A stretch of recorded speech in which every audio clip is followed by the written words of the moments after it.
Now we are going to study the causes of arrhythmia.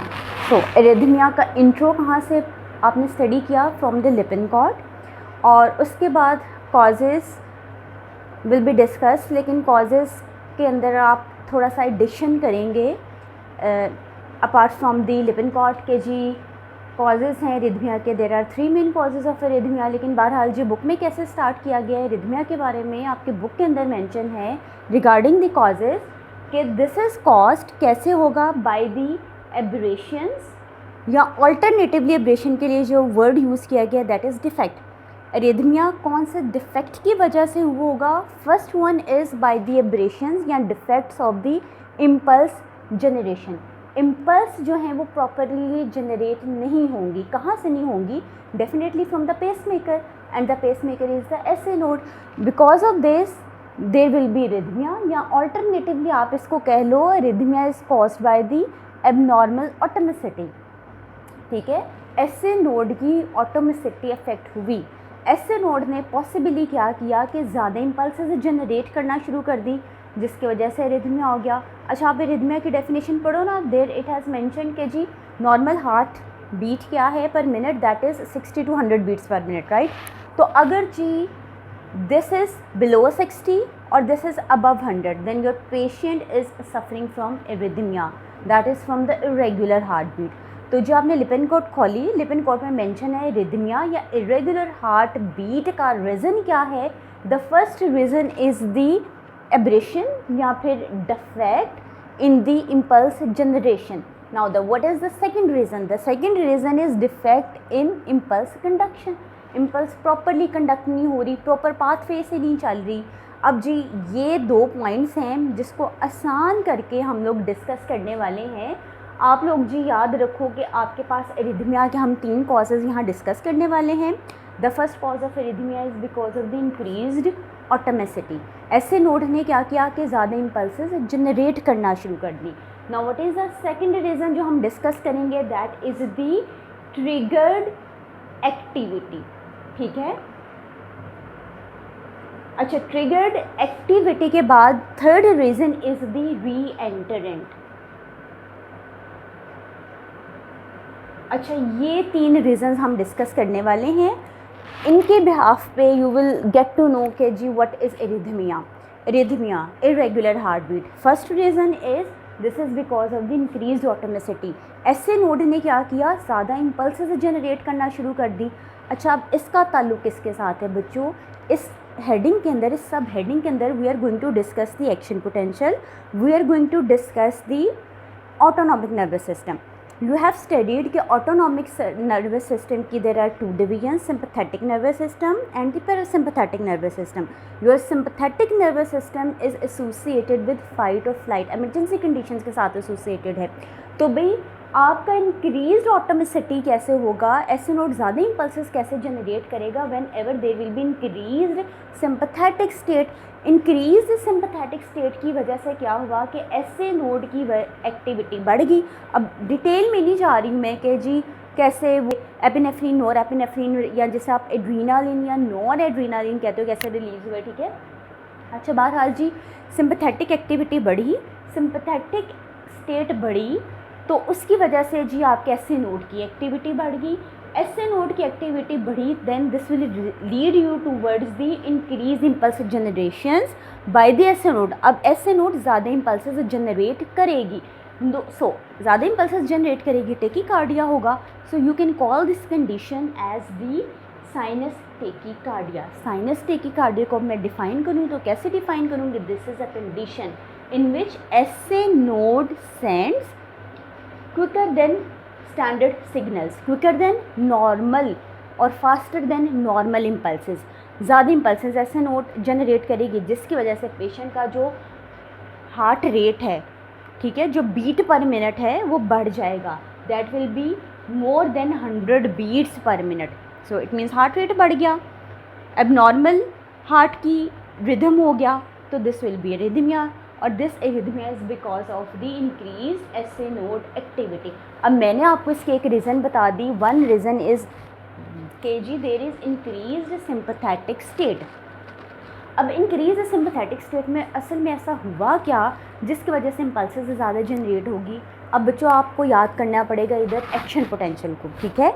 अगर मैं S A node की action potential को discuss करूं तो उसके कितने फेजेस हैं, आई हैव ऑलरेडी डिस्कस्ड कि उसके 3 फेजेस हैं, that is phase 4, 0 and the phase number 3, ठीक है।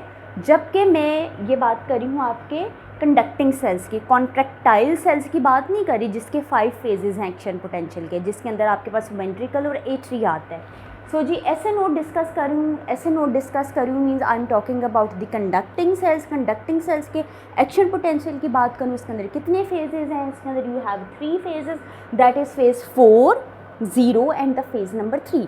फेज़ नंबर 4 को आप क्या कहते हैं, this is a pacemaker potential या जिसे स्पॉन्टेनियस डीपोलराइजेशन फेज़ आप कहते हो, राइट। उसके बाद आपके पास 0 फेज़ आ जाएगा, that is upstroke, then you have the depolarization phase, that is phase number 3।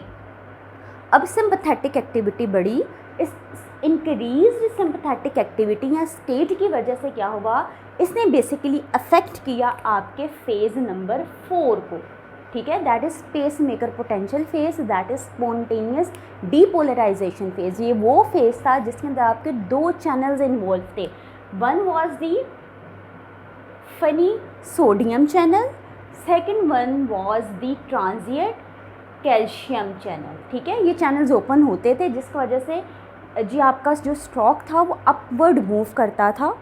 तो भाई अब क्या होगा, जैसे ही सिंपैथेटिक एक्टिविटी बढ़ी, सिंपैथेटिक स्टेट बढ़ी, उसकी वजह से क्या हुआ कि एसए नोड ने जी इस फेज़ को, एसए नोड के अंदर सेल्स के अंदर ये फेज़ अफेक्ट हो गया, दैट इज़ फेज़ 4। अब जी फेज़ 4 आपके पास कौन सा फेज़ था, मैंने बताया दैट वाज था पेसमेकर पोटेंशियल फेज़ या स्पॉन्टेनियस डीपोलराइजेशन फेज़। फेज़ 4 में क्या हुआ जी, दिस इज़ बेसिकली क्या है ना, that is diastolic depolarization phase में क्या हुआ कि जी आपका जो स्ट्रोक था, आपकी ये जो स्लोप थी वो ज़्यादा तेज़ी से थ्रेशोल्ड की तरफ मूव करेगी, this line is representing the threshold. अच्छा जी, अब इसकी वजह से क्या हुआ कि slope will reach towards the threshold faster, ठीक है। अब जी कैसे फास्टर होगी, क्योंकि सोडियम ज़्यादा तेज़ी से आपके सेल्स के अंदर जा रहा है, ठीक है। अब जिसकी वजह से जल्दी से आपका थ्रेशोल्ड अचीव हो जाएगा और आपका सेल एक्टिविटी शो करेगा, ठीक है, जिसकी वजह से there will be the greater impulse generation. एक रीज़न मैंने आपको ये बता दी कि बेसिकली हुआ क्या कि ड्रिफ्ट एनहांस होगी, ड्रिफ्ट एनहांस होगी कैसे कि आपकी जो स्लोप है that will reach towards the threshold faster, ज़्यादा तेज़ी से थ्रेशोल्ड की तरफ पहुंचेगी। जितना उसे पहले टाइम लग रहा था ना उसके कंपैरेटिवली कम टाइम लगेगा। अब थ्रेशोल्ड की तरफ ज़्यादा तेज़ी से पहुंची मीन्स ऊपर की तरफ गई।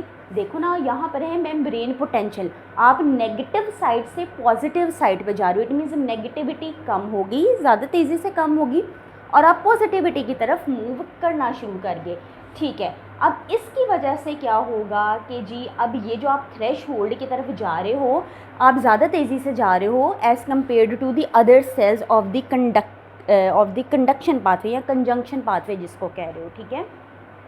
इसकी वजह से यू कैन से देखो स्लोप ज़्यादा तेज़ी से ऊपर की तरफ गई, जिसकी वजह से there will be increase frequency of the action potential, या दूसरे अल्फाज में कह रहे हो there will be the high rate of discharge by the SA node. SA node अब ज़्यादा इम्पल्सेस जनरेट करेगा। एक ये फेज़ आपके पास अफेक्ट हो गया। अब आप रिसर्च आर्टिकल्स देखो, उसके अंदर एक और चीज़ मेंशन है कि ये phase number 3 that is the repolarisation phase, ये फेज़ भी पॉसिबिलिटी है कि अफेक्ट हो। कब अफेक्ट होगा, when ever there will B mild, there will B, I am not talking about के जी माइल्ड से ज़्यादा मॉडरेट की तरफ भी मैं नहीं जा रही या सीवियर की तरफ भी नहीं जा रही, whenever there will be the mild hypokalemia. अब देखो पहली मैंने स्टेट डिस्कस कर ली, इंक्रीज सिंपैथेटिक एक्टिविटी हुई, सोडियम ज़्यादा अंदर गया आपके फेज़ 4 में आपके सेल्स के अंदर, जिसकी वजह से क्या हुआ कि आपके स्लोप की ड्रिफ्ट जो है वो एनहांस होगी, जिसकी वजह से आप ज़्यादा तेज़ी से थ्रेशोल्ड की तरफ मूव किए और जिसकी वजह से क्या हुआ कि आपके एसए नोड ने डिस्चार्ज ज़्यादा करना शुरू कर दिया, ज़्यादा इम्पल्सेस जनरेट कर दी। नाउ ये रीज़न डिस्कस करने के बाद सेकंड रीज़न जो इसके ऊपर मैं ज़्यादा डिटेल में नहीं जा रही, अच्छा, इसमें क्या है जी, माइल्ड हाइपोकलीमिया हुआ। माइल्ड हाइपोकलीमिया कैसा था, देखो ना, आपके पास फेज़ 3 में पोटाशियम चैनल्स ओपन कर रहे थे। जब पोटाशियम चैनल ओपन करते थे तो सेल के अंदर से पोटाशियम जाता था बाहर की तरफ। अच्छा, अगर तो हाइपोकलीमिया, माइल्ड हाइपोकलीमिया हुआ, इट मीन्स कि आपके जो सेल्स हैं, माइल्ड हाइपोकलीमिया में आपके सेल्स जो हैं उसमें से पोटाशियम ज़्यादा बाहर जा रहा है, तो सेल्स के अंदर हाइपोकलीमिया हो जाएगा। अब इस हाइपोकलीमिया की वजह से क्या होगा, ज़्यादा तेज़ी से आपकी जो स्लोप है, फेज़ 3 की स्लोप है, वो डाउनवर्ड यानी कि थ्रेशोल्ड की तरफ मूव करेगी।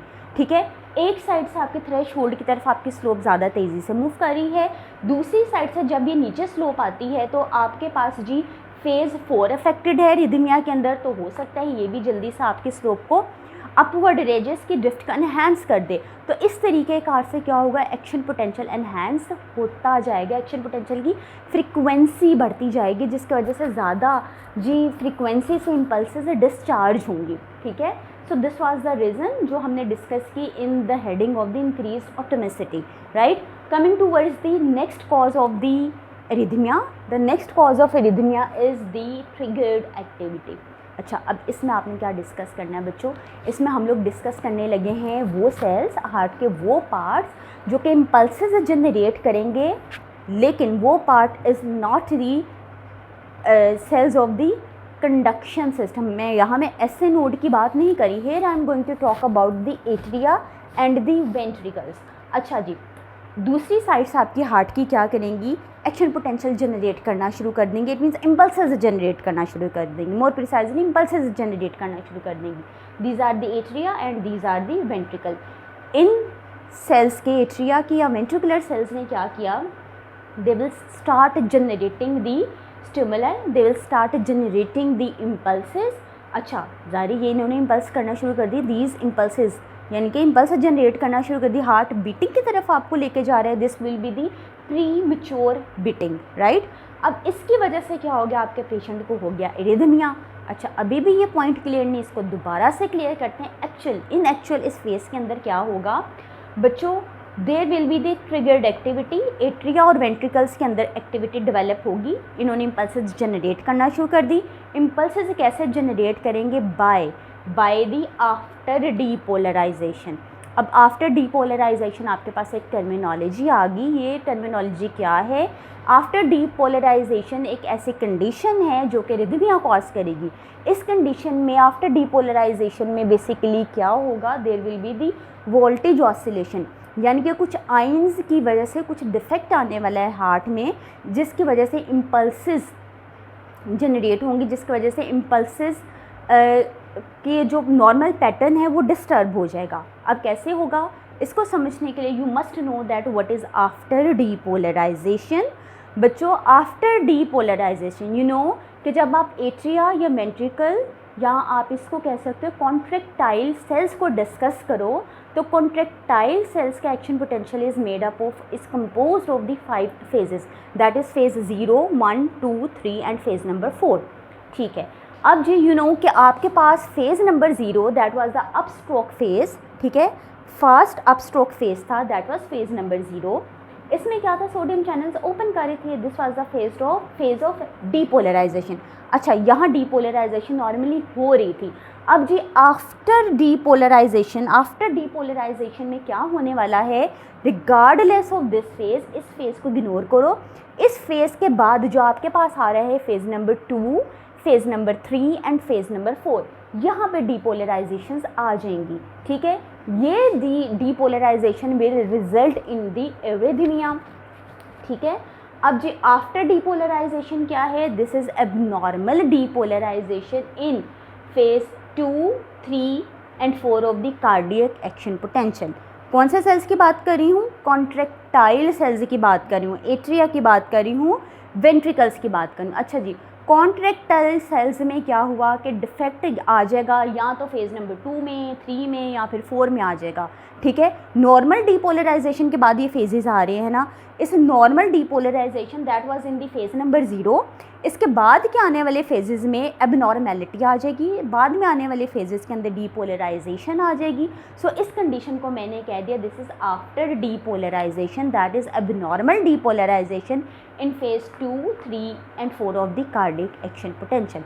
अच्छा, ये देखी कहाँ पर गई है भाई, in conditions like myocardial infarction, cardiac hypertrophy, ज़ाहिर है उसके बाद देयर इज़ हार्ट फेलियर। हमने पढ़ा था ना कि हाइपरट्रॉफी होगी, फिर हार्ट फेलियर की तरफ आपका पेशेंट चला जाएगा। सो भाई ये आपके पास कंडीशंस हैं that will lead your patient towards the after depolarization.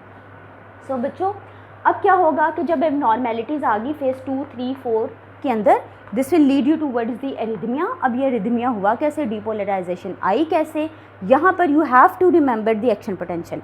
अच्छा, आपके पास क्या था कि बच्चों in the phase number 2, okay, phase number 2 कौन सा था, phase number 2 was the plateau phase. दोबारा से फेजेस को रिवाइज कर लें। Phase 0 that is the upstroke phase, phase number 1 that is partial repolarization phase, जिसमें पोटाशियम चैनल्स ओपन हो गए थे। फेज़ 0 में सोडियम चैनल्स ओपन थे, जिसकी वजह से क्या था, सेल के अंदर सोडियम जा रहा था, राइट। अब पार्शियल रीपोलराइजेशन फेज़ में क्या था, सेल के अंदर से बाहर की तरफ पोटाशियम जा रहा था, ठीक है। अब there was a straight line that was the plateau phase. Plateau phase के अंदर क्या हो रहा था कि जिस पोटाशियम भी बाहर जा रहा था, लेकिन सेल के अंदर कैल्शियम भी आ रहा था, ठीक है। अब कौन से ये कैल्शियम चैनल की टाइप है, आई हैव ऑलरेडी डिस्कस्ड, दोबारा से इसको रिवाइज करेंगे अभी। अच्छा जी, कौन से एल टाइप कैल्शियम चैनल है, ठीक है। अच्छा, अब रीपोलराइजेशन फेज़ में क्या था, दोबारा से सेल के बाहर कैल्शियम पोटाशियम जा रहा था, ठीक है। और उसके बाद आपके पास आ जाता phase number 4 that was the resting phase. यहाँ पे इसको हम कहते थे डायस्टोलिक फेज़, जिसमें डायस्टोली होती थी, ठीक है। अच्छा, अब क्या हुआ बच्चों कि जी एबनॉर्मेलिटी आ गई। अब कहाँ पर आ गई, या तो फेज़ नंबर 2 में, या 3 में, या फेज़ नंबर 4 में। अब यहाँ पर मैं आपको बताने जा रही हूँ कि मैंने जो टर्मिनोलॉजी डिस्कस की that is the after depolarization, that is the abnormal depolarization, जो कि इन फेजेस के अंदर होती है। भाई इस आफ्टर डीपोलराइजेशन की 2 टाइप्स हैं।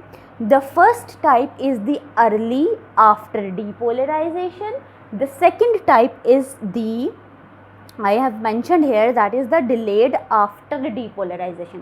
डीपोलराइजेशन की 2 टाइप्स होगी। देखो आफ्टर डीपोलराइजेशन डिस्कस कर रहे हैं ना, आफ्टर डीपोलराइजेशन की कौन से 2 टाइप्स हैं, first one is early, second one is the delayed after depolarization. अच्छा, अर्ली यानी कि जल्दी से डीपोलराइजेशन होने वाली है अर्ली फेजेस के अंदर। डिलेड डीपोलराइजेशन कहीं आगे जाके भी डीपोलराइजेशन होने वाली है। अर्ली आफ्टर डीपोलराइजेशन पहले वाले फेजेस में हो जाएगी, फेज़ नंबर 4 में, फेज़ नंबर 3 में। डिलेड देर बाद डीपोलराइजेशन यानी कि बाद में आने वाले फेज़ के अंदर होगी, that will be in the phase number 4। सो बच्चों नॉर्मल एक्शन पोटेंशियल इस तरह का आपके पास इसका ग्राफ जनरेट होता था। अगर मैं बात करूं कि जी अर्ली आफ्टर डीपोलराइजेशन की, अर्ली आफ्टर डीपोलराइजेशन 2 फेजेस के अंदर हो सकती है, that is phase number 2 and phase number 3। देखो यहाँ पे अब आपको ग्राफ चेंज नज़र आ रहे हैं ना कि लाइंस आपकी स्लोप ऊपर की तरफ जा रही है, that is actually what, that is representing the depolarization. Depolarization बच्चों बेसिकली हुई कैसे, अब जी हर डीपोलराइजेशन की इन 2 में से कोई एक रीज़न तो लाजमी होगी। अच्छा, जब भी आप अर्ली या डिलेड आफ्टर डीपोलराइजेशन डिस्कस करोगे, आपने बस कहना है जी आफ्टर डीपोलराइजेशन में क्या होता है कि कैल्शियम चैनल्स ओपन कर जाते हैं, कैल्शियम चैनल्स की म्यूटेशन हो जाती है। कैल्शियम चैनल्स कौन से कैल्शियम चैनल्स की बात कर रही हूँ, एल टाइप कैल्शियम चैनल्स की। जब कैल्शियम चैनल्स ओपन हो गए, सेल के अंदर कैल्शियम गया, जिसकी वजह से डीपोलराइजेशन होगी। या सेकेंड रीज़न अगर आपको याद हो, वी हैव स्टडीड के विद इन द सेल आपके पास सार्कोप्लाज्मिक रेटिकुलम है, that is a sequestering, that is storing the calcium, ठीक है। अब ये जो स्टोर्ड कैल्शियम है वो सेल के अंदर साइटोसोल में आकर रिलीज़ हो जाएगी। जब साइटोसोल में आ गई तब भी साइटोसोल के अंदर कैल्शियम का लेवल बढ़ गया, जिसकी वजह से देयर विल बी डीपोलराइजेशन, ठीक है। अच्छा बच्चों, अब डीपोलराइजेशन हो गई। अब मैंने कहा we are going to study the early after depolarization. Early phases में डीपोलराइजेशन होगी। ये अर्ली फेजेस आपके पास कौन से हैं, that is phase number 2 and phase number 3। So we were discussing कि जी आफ्टर डीपोलराइजेशन की 2 टाइप्स हैं। First one is the early after depolarization, that will result in depolarization in phase 2 और फेज़ 3। अच्छा देखो, फेज़ 2 और फेज़ 3 आपके पास ये वो फेजेस हैं। फेज़ 2 कौन सा है? प्लेटो फेज़ है। और जी फेज़ नंबर 3 आपके पास कौन सा है? रीपोलराइजेशन का फेज़ है। ठीक है, तो देखो आपके पास अर्ली आफ्टर डीपोलराइजेशन कहाँ पर हुई? फेज़ नंबर 2 पे हुई और फेज़ नंबर 3 पे हुई। यानी कि this is the depolarization that is before full repolarization. देखो नीचे स्लोप आने से पहले पहले, यहाँ पर आने से पहले पहले आपके पास जी एडिशनल डीपोलराइजेशन हो गई। तो इस टाइप की डीपोलराइजेशन को आप कहोगे अर्ली आफ्टर डीपोलराइजेशन। ठीक है, वो डीपोलराइजेशन जो कि डिफेक्टिव है, जो नहीं होनी चाहिए थी, लेकिन जी हो गई। Why? Because of the influx of the sodium by the L type sodium channels और because of the release of the that was नहीं होनी चाहिए थी, पर क्यों हो गई? That was because of the influx of the calcium by L-type calcium channels and because of the release of the calcium from the sarcoplasmic reticulum. ठीक है, अब बच्चों this is the depolarization, this is the defective depolarization that is before the full repolarization. ठीक है, अब reasons मैंने आपको पहले भी बता दी। The first reason is the reactivation of the L-type calcium channels.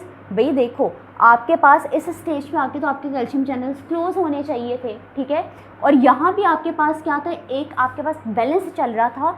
आपके पास जी पोटाशियम आइंस बाहर जा रहे थे और कैल्शियम आइंस अंदर आ रहे थे। ठीक है, एक नॉर्मल हेमोस्टेसिस में। बट इसमें क्या हुआ कि कैल्शियम चैनल्स रिमेन्ड ओपन। ठीक है, रीएक्टिव हो गए, म्यूटेशन आ गई इसके अंदर। तो जिसकी वजह से क्या हुआ कि ये आपके पास एक डीपोलराइजेशन का फेज़ आ गया। ठीक है, फिर जब आप फेज़ नंबर 3 में पहुंचे, फेज़ नंबर 3 में तो भी कैल्शियम चैनल्स किसी सूरत में ओपन नहीं होने चाहिए थे। ओपन क्या होना चाहिए था? Only and only the potassium channels, जिसकी वजह से पोटाशियम सेल के अंदर से निकलते और बाहर आ जाते।